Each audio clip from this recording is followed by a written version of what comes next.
sights and sounds, food, a variety of food, a mixture of noises, different languages are some of the exciting things that I find really, really interesting when I go to Uganda or any other African market for that matter.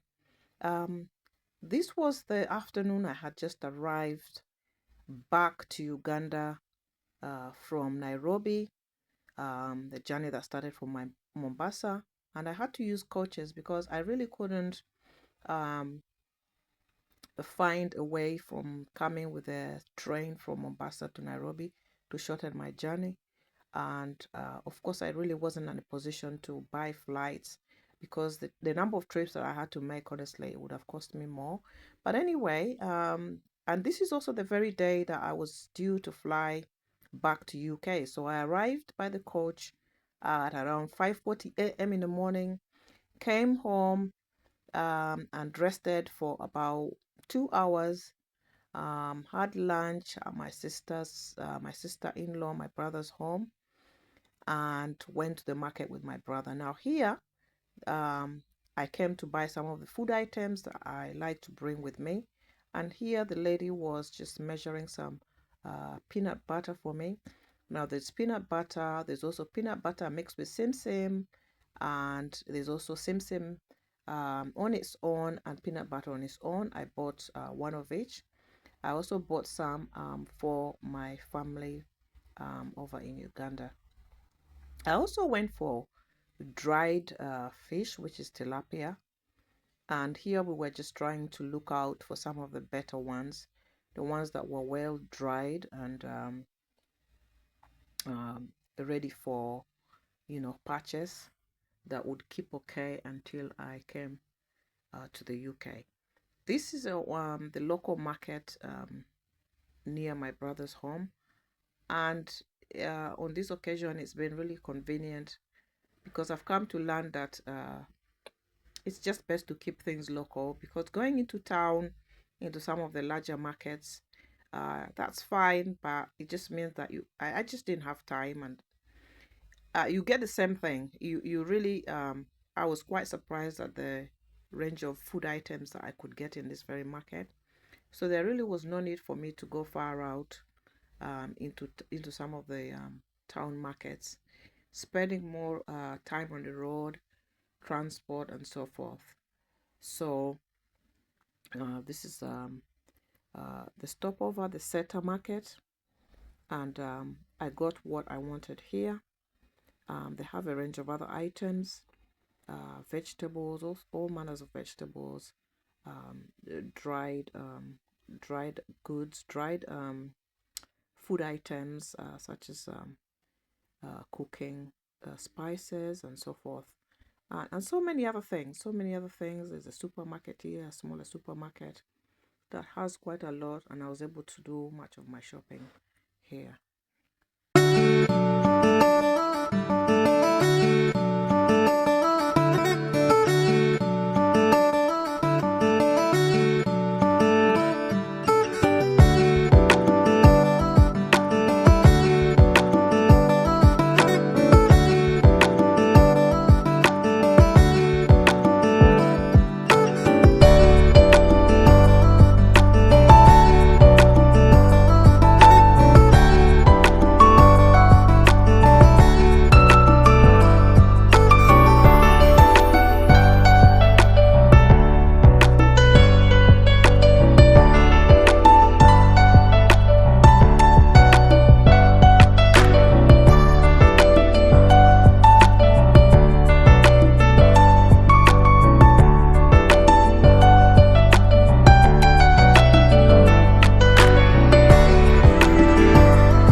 So once we finished the shopping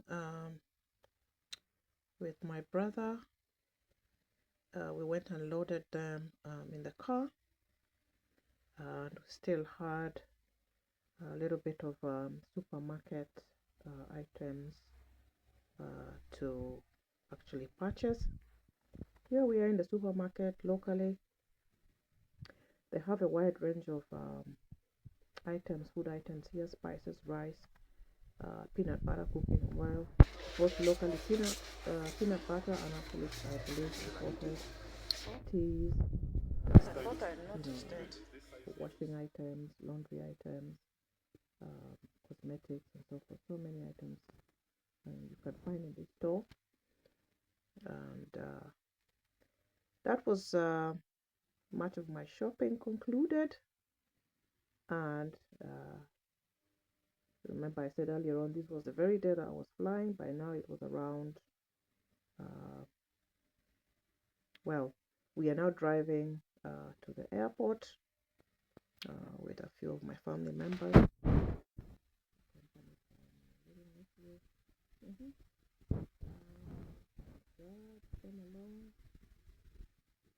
So, this is going cool. Yeah. So that is it. Pretty much for this vlog.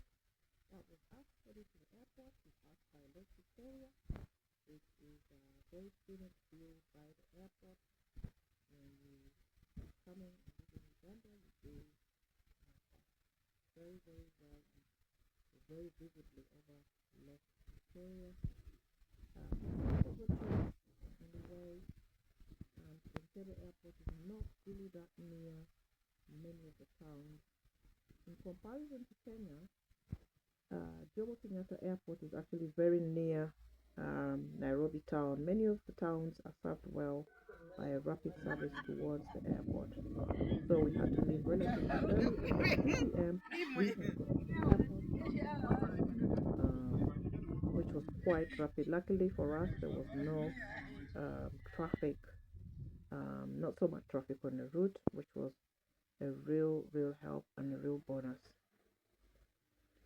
This was me leaving Uganda, and although we had a lot of fun and jokes on the way, I was just practically um, thinking, oh, I gotta go back to the cold in the UK. I love my country, I love Africa, and it was quite difficult for me, but I had a good time, and it was time to say bye bye to my family. There we were at the initial check-in of the luggage, and I think this dog just sniffed out my food, to be honest. So yeah, that is it. Going into check-in, Ethiopian Airlines,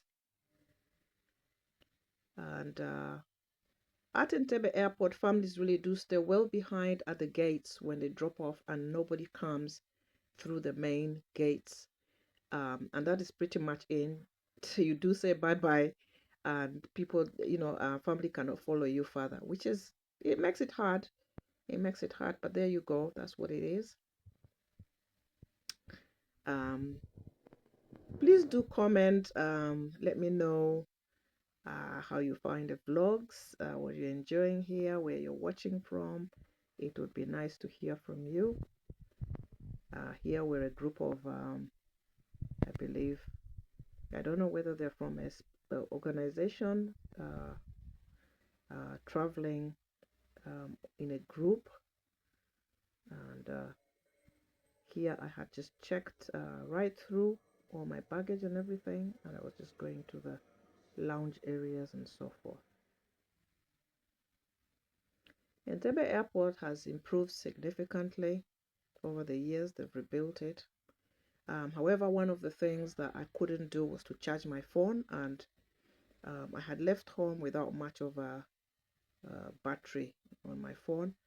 And when I got to Ethiopia, by the time I got to Ethiopia, I was able to eventually charge. My phone was completely down, but luckily Ethiopia, I would have to say, in that manner and in that regard, was a lot more organized, although the charges were electricity portal was actually quite slow for charging too. But there you go. And that was me leaving Uganda, um, 20th November. Thank you so much if you've watched up to now. New subscribers, old subscribers, every one of you, I appreciate you. And here was I, landed in the United Kingdom. And yeah, that is it. Until next time, God bless you and bye bye. Sunshine, sunshine, sunshine. I think I found it now. What I've been looking for. Isn't it beautiful? It's got my head all up in the clouds. I think I found it now.